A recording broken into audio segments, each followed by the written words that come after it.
Welcome to the Great Detectives of Old Time Radio from Boise, Idaho. This is your host, Adam Graham. If you have a comment, email it to me, box13@greatdetectives.net. Follow us on Twitter at Radio Detectives and become one of our friends on Facebook. Facebook.com/Radio Detectives. Well, today's episode is brought to you by the financial support of our listeners, and I want to especially thank Andrew today. We will send along access to our premium site as we do with all donations of $7 or more. Here now is today's episode of Yours Truly, Johnny Dollar, as we continue with the Alvin Summers Matter, Part 3 and Part 4. From Hollywood, it's time now for Bob Bailey as Johnny Dollar. This is Lieutenant Gomez of the Santo Tomas Police Department. Oh, yeah, Lieutenant. I have been trying to reach you for some time. Sorry, I was out making some funeral arrangements. It is about the dead man that I wish to speak to you, senor. Fire away, Lieutenant. What's on your mind? Precisely the question I was about to ask you. What do you mean? Surely I do not need to remind you that Benito Escanza was found dead in your hotel room earlier this evening. You certainly don't. But I've already told one of your cops the whole story. Perhaps not. I suggest that you come to see me so that we can discuss it further. Is that an invitation or an order? Let us call it an invitation. But if you do not accept, we will have to come and get you.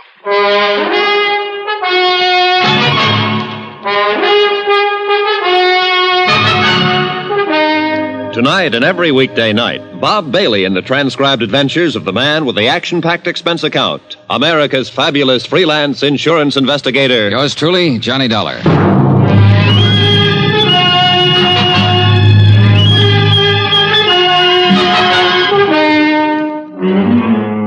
Santo Tomas, Mexico. Expense account submitted by Special Investigator Johnny Dollar. To the Home Office, Northeastern Fidelity and Bonding, Hartford, Connecticut. The following is an account of additional expenses during my investigation of the Alvin Summers $75,000 embezzlement case. Item 6, $25 American. Funeral and burial expenses for Benito the bellboy. Somebody had to do it, and he apparently had no family. After I made the arrangements with the town's undertaker, I went back to my room and received Lieutenant Gomez's polite but firm invitation to drop in on him. So I went on down to police headquarters. Sit down, Senor Dollar. Thanks, Lieutenant. So, So, the autopsy has confirmed the fact that Benito Escanza died from knife wounds. I didn't need an autopsy to tell me that. It was obvious. But what is not obvious is your part in all of this. Look, the story hasn't changed a bit since I told it to your Sergeant Romero. I went back to my room at midnight. I opened my balcony door and in rolled Benito. His throat had been cut. That is the story. As to what is behind the story, that may well be another matter. For instance? For instance, in a case such as this, everyone is a potential suspect. Everyone, including you. Isn't this being pretty ridiculous, Gomez? Is it?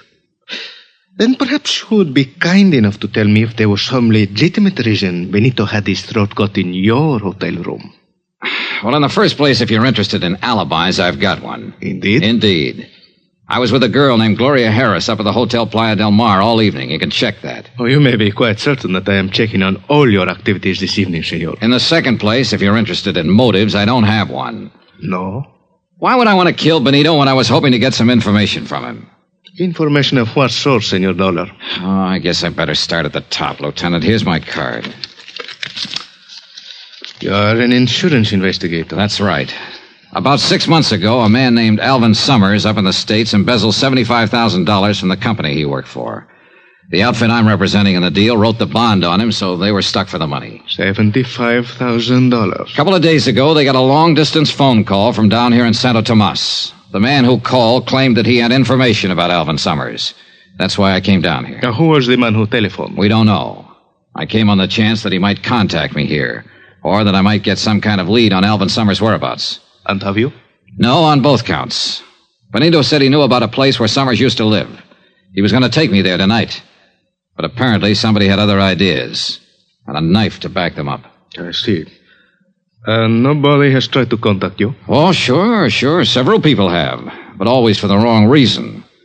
First, there was a man named Carson, a zipper salesman. He contacted me for the purpose of setting up a cribbage game. Cribbage? What is this cribbage? Oh, now, that's something I hope I never find out. Then there was a strong-arm who bounced me around with a gun barrel and suggested politely that I wanted to leave town. Oh? What did he look like? Well, he was heavy in the shoulders, thick neck, low forehead, short dark hair, scar over the bridge of his nose. Scar? That would be Senor Kraus. You know him? I know him by sight. Well, who is he? What's his pitch? That is something I do not know. Senor, you must understand that Santo Tomas is a rather strange town and a dangerous one. Come in. Hey, Lieutenant. Can't you see that I'm busy, Sergeant Romero? What is about Senor Dollar? Oh? Well, what is it? Well, I have talked to a Senorita Gloria Harris at the Hotel Playa del Mar. She said that Senor Dollar was with her throughout the evening. Very well, Romero. One thing more. We have just arrested a man, American tourista, Senor Carson. I will talk to him when I have time. Hey, wait a minute. That's the zipper salesman I was telling you about. Indeed? Yeah. Hey, look, maybe he ties into this deal after all. What's the charge? Romero? Is disturbing the peace. Oh, great. Just when I thought I had a lead. What's the matter? He got a few too many under his belt, maybe? Well, Romero? Here's the report. The Senor Carson is outside. Gracias. That will be all. I will talk to the man. See you, Lieutenant. Senor Dollar, if you know this man, perhaps you had better come with. Okay. Dollar!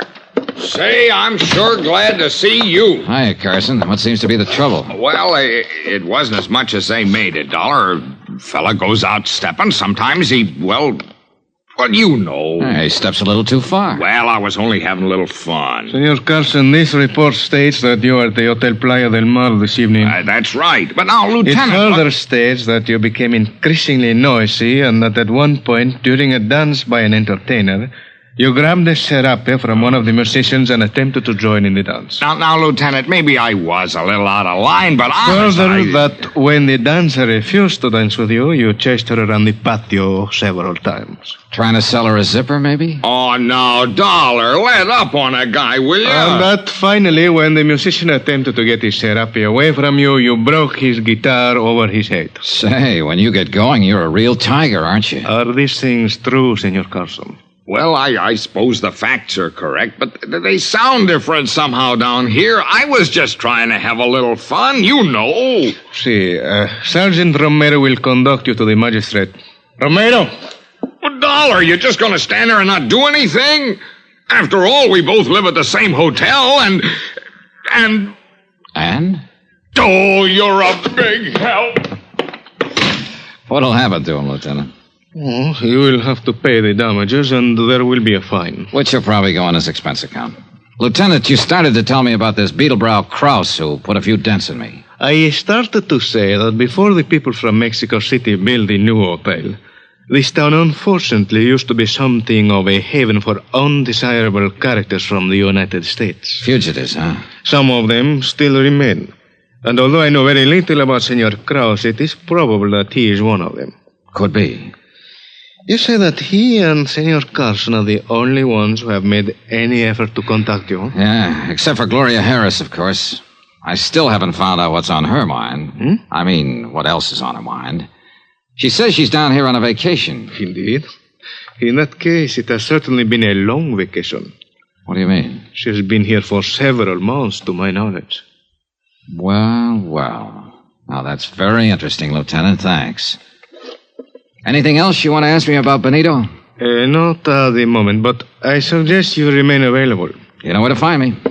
One moment, Senor Dollar. A word of warning. As I told you, this town can be a dangerous place. I would suggest that you be quite careful. Yeah. And one thing I wish to impress upon you.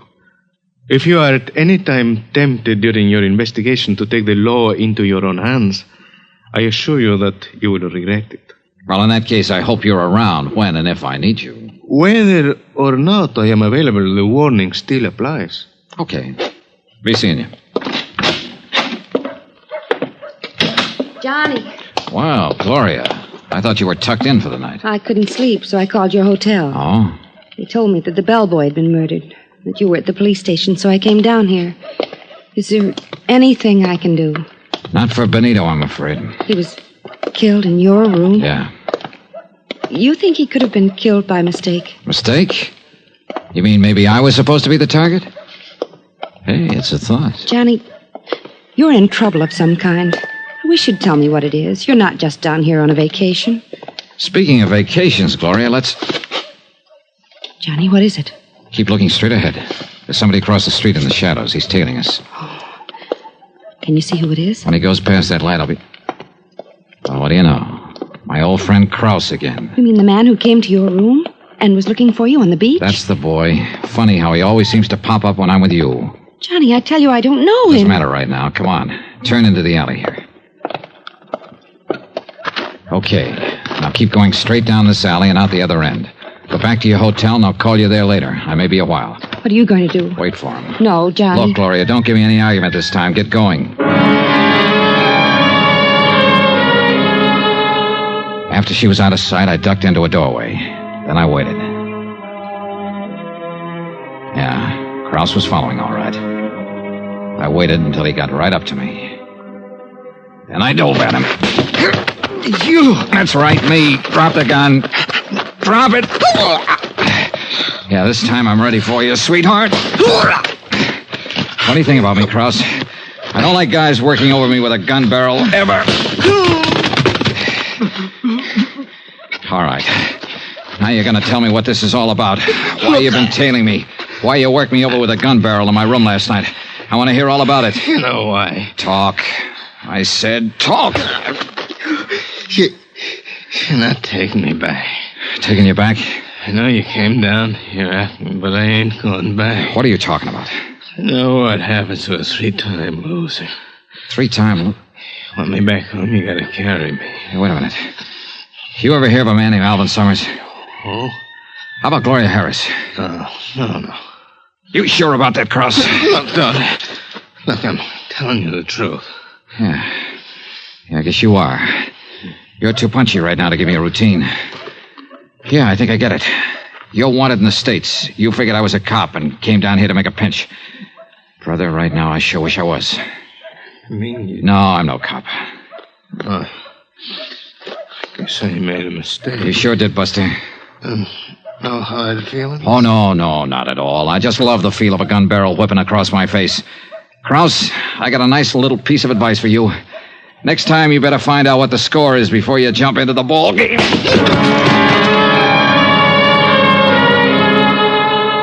I left him there in the alley and went back to my hotel. Then, just as I was about to open the door to my room, I heard someone moving around inside. I went quietly down to the end of the hall, out the window, then eased along the balcony back toward my room. Inside, it was dark, but I could make out someone bent over my luggage, searching it. I edged across the room, slowly. Then I lunged. Ah! Hello, Gloria. Johnny. Yeah, Johnny. Helping me unpack, maybe. Look, I can explain, Johnny. You know something? That's just exactly what you're gonna do.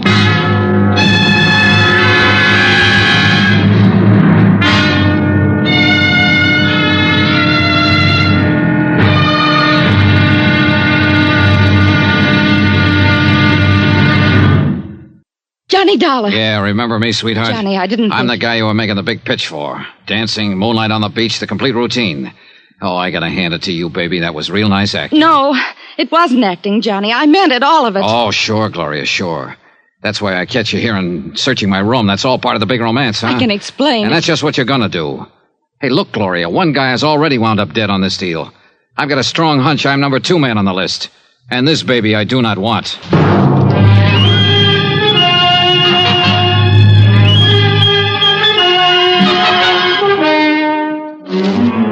Santo Tomas, Mexico. Expense account submitted by Special Investigator Johnny Dollar. To the Home Office, Northeastern Fidelity and Bonding, Hartford, Connecticut. The following is an account of additional expenses during my investigation of the Alvin Summers embezzlement of $75,000. Item 9, $17.60, business entertainment for one Gloria Harris. Believe it or not, I wasn't going to put that item on the account because I figured it might just possibly be a private romance. But when I caught Gloria searching my hotel room, I knew she tied into the deal somehow. That she could give me information on Summers' whereabouts. Johnny, please. Oh, no, you're not leaving, Gloria, not yet. I'm not trying to get away. Oh, what's the use? You'd never believe me. Why should I? You lied to me. I lied to you once. Only once. When I told you I'm here on a vacation. I'm not. Surprise. The truth is I'm stranded down here. Stranded? Oh, sure. That's why you're staying at the Playa del Mar, the most expensive hotel in town. I don't mean no money. I mean no passport. Oh. It's true. You got a cigarette, Johnny? Yeah, here. Thanks. Yeah. I've been stuck in this ratty town for 4 months now. Just hoping every day that I could figure out some way or find somebody to help me get back to the States. How come you picked this town? Assuming I believe you. Because I heard that fugitives from the States sometimes came here. I've been drifting around for a year, from place to place. I guess I thought my luck had changed here. Well, it hasn't. How'd you lose your passport in the first place? I'll tell you if you really want to know, Johnny. Personally, I'd rather skip it. It's a long story, not a very pretty one. And it's all in the past.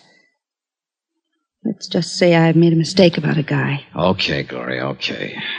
But there's one little item you haven't told me. Why you were searching my room just now. Because I was trying to find out something about you, Johnny. The reason why you're down here. Why? So maybe I could make a deal with you. Deal? You help me get a passport. And I'll help you. How can you help me? You're looking for Alvin Summers, aren't you? Oh, am I? 6 months ago, he embezzled $75,000 up in the States and took off. Go on. You came down here to find him. You're an insurance investigator. Keep talking. That's all. That's it. Now maybe you wouldn't mind telling me how you know all of... Oh, sure. That report in my suitcase. And the picture. Alvin Summers, I know him. I can help you, Johnny. Where is he?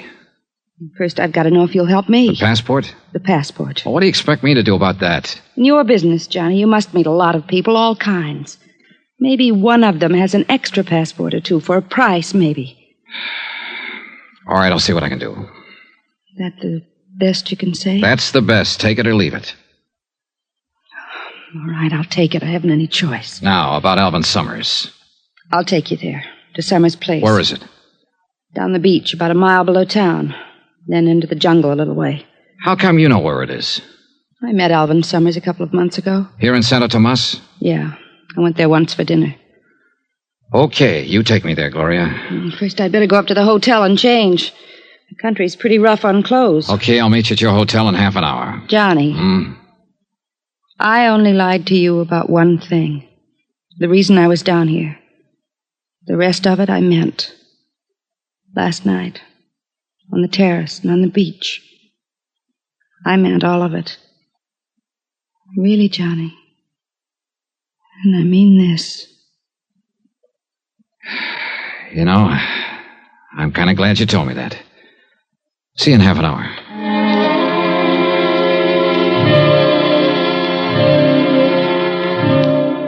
I stayed there a while after she left, going over the case in my mind. Maybe she was telling me the truth. But whether she was or not, I had to follow up any lead I could find, because I was getting nowhere the way things were. Half an hour later, as I was starting out of my room to go pick her up, my phone rang. It was a long-distance call from the States. Fred Wilkins at Northeastern Fidelity, Johnny. Hi, Fred. Well, how's the fishing down there? Fishing? As a matter of fact, it hasn't been so good so far, Fred. That's too bad, but I'll bet the swimming is all right, huh? Whoa there, what's eating you? I didn't send you down there for a vacation. Well, you got a great sense of humor. You should see this place vacation. Then what have you been doing down there? Well, what do you think I've been doing? I've been looking for whoever it was that telephoned you and said he had information on Alvin Summers. You couldn't have been looking very hard. He called me again this morning. He what? That's right. He wondered if I'd sent anyone down there yet.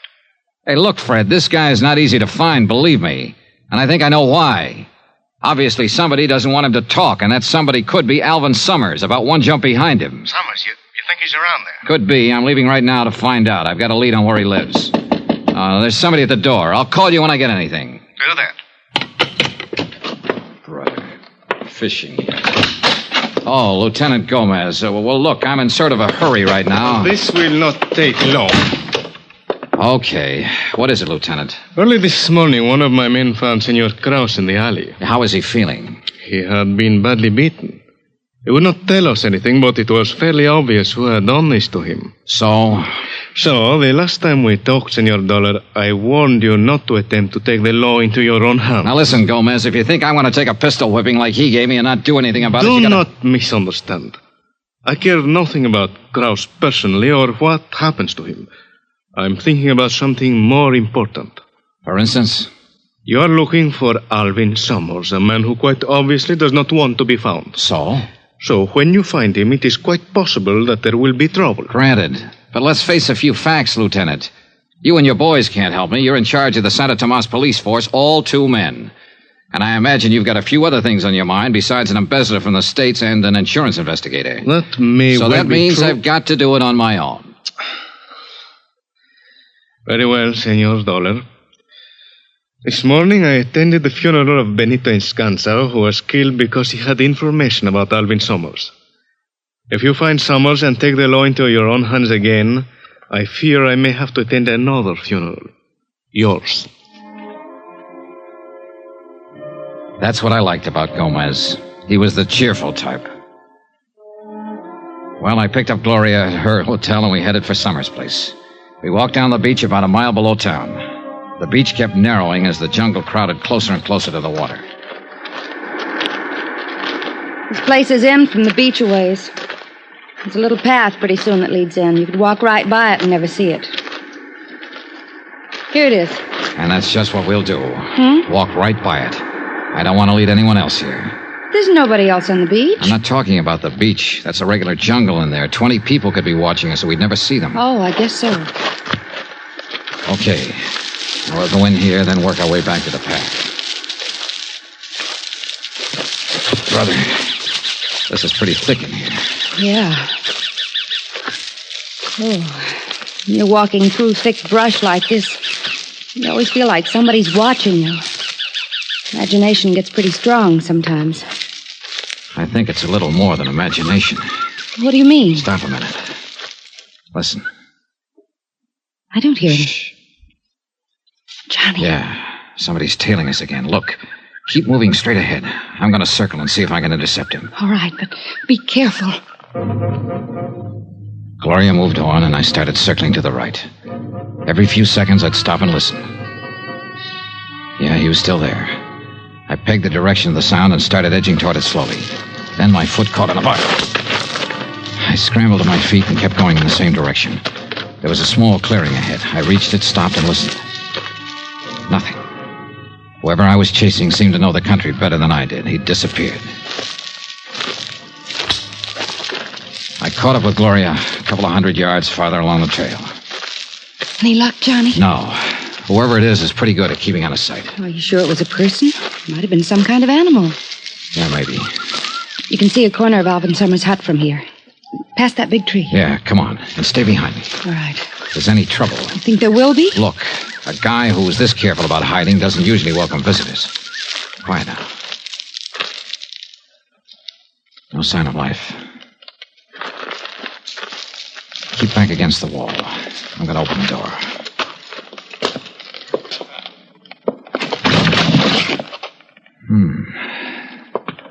Okay, Gloria. Nobody home, huh? Nobody home. Well, he seems to have a pretty comfortable place here. You like to live in jungles.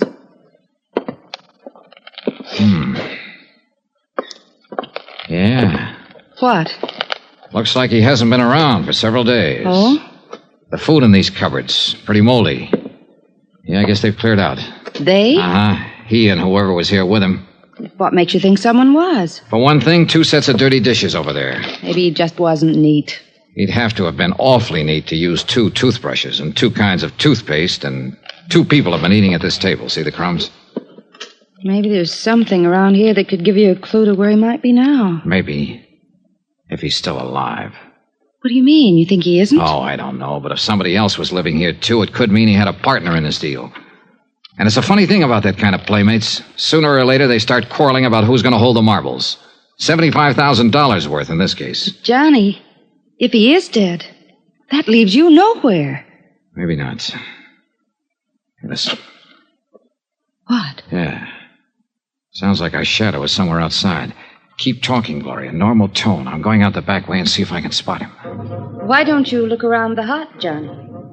Gloria kept up a line of patter while I slipped out the back door and into the brush. I listened. You want me to do anything? Nothing but the sound of Gloria's voice. Johnny? He had to be somewhere near. But where? I worked my way around to the front of the cabin, still under cover. No sign. I kept on around the other side. Then, as I started to climb over a fallen tree trunk, I saw a shadow out of the corner of my eye. Hold it. Don't turn around. The voice was behind me. I could see the rest of the shadow now, a hand with a gun. And I knew it was zeroed in on my backbone. I said hold it. I'm holding. Drop your gun. Kick it backwards, quick. Hey, look, whoever you are... Don't turn around. Okay. And don't try to move. Mind telling me... Keep your eyes straight ahead. Any move at all, it'll be your last.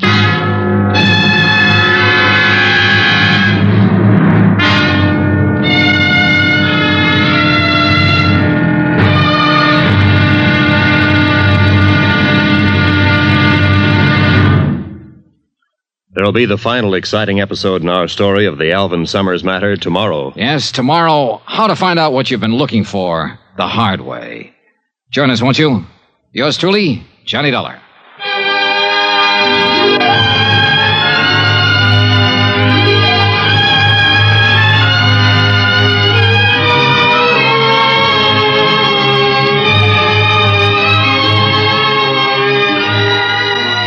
Yours truly, Johnny Dollar, starring Bob Bailey, is transcribed in Hollywood. Written by Robert Reif, it is produced and directed by Jack Johnstone. Be sure to join us tomorrow night, same time and station, for the next exciting episode of Yours truly, Johnny Dollar. Roy Rowan speaking.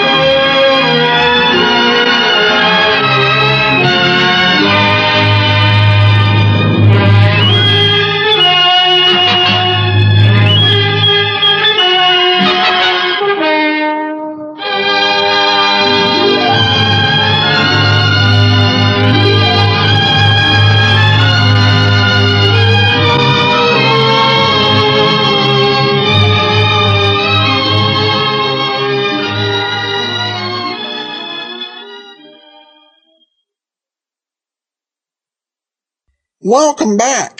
Well, a couple of interesting points. First of all, I like that Johnny established, or that the writers established, that each part in the episode doesn't have to begin with Johnny answering the telephone, as long as somebody's saying the name of Johnny Dollar. And I remember enough about this serial that'll continue when we get to part 5. We're leaving you in some suspense for a couple of days. I'm certainly looking forward to hearing the solution to this. Incredibly well-paced, well set up. Really a great story so far. The only thing I will say is I'm somewhat disappointed in Johnny Dollar not liking cribbage. Great game. Favorite card game, I guess it's been passed down, my grandfather to my father to me. So that's my fondness for it. But I probably bet that Johnny Dollar's more of a poker guy. Alright, well, listener comments and feedback. We have this from Andrew. And he writes, your podcasts have been a great enjoyment through a bitterly cold Fairbanks winter here in Alaska, most especially since I had double knee surgeries. While I waited for doctors to get to me, your programs played in the smiles and memories brought through earbuds. Thank you very much. And he said that these radio programs remind me of being 5 to 7 years old, sitting on my grandfather's lap, listening to Mystery Theater and other radio programs in the hunting shack. Thank you for your time and efforts. Hopefully I can make monthly contributions to help this great site up and running for my personal usage. Plus, radio in Alaska is horrid. Well, we're glad to provide you some great entertainment through the power of the internet, and every contribution definitely appreciated. Now, Andrew did reference the donation button, kind of hard to find, and so I'm going to work on that. I'm thinking of trying to modify the data we have at support.greatdetectives.net so that it's set during the times when we're not doing the listener support campaign as kind of a all year donation spot that will work for people and be easy for folks to find. So thanks for all your feedback and for your great support, and hope your recovery continues to go well up there in Alaska. I've always thought it'd be fun to go to Alaska in the summer. I don't know if I'd want to stay a whole time with those long days, but maybe a couple of them wouldn't be so bad. I've always been a bit of a night owl and reluctant to go to sleep. So 2 or 3 20-hour days, it seems like it'd be an interesting concept. Well, anyway, that'll do it for today. We'll be back tomorrow with Sherlock Holmes, and then join us on Friday for the big finale as we wrap up the Alvin Summers matter. In the meanwhile, your comments are appreciated. Box13 at greatdetectives.net. Follow us on Twitter at Radio Detectives, and become one of our friends on Facebook, facebook.com/Radio Detectives. From Boise, Idaho, this is your host, Adam Graham, signing off.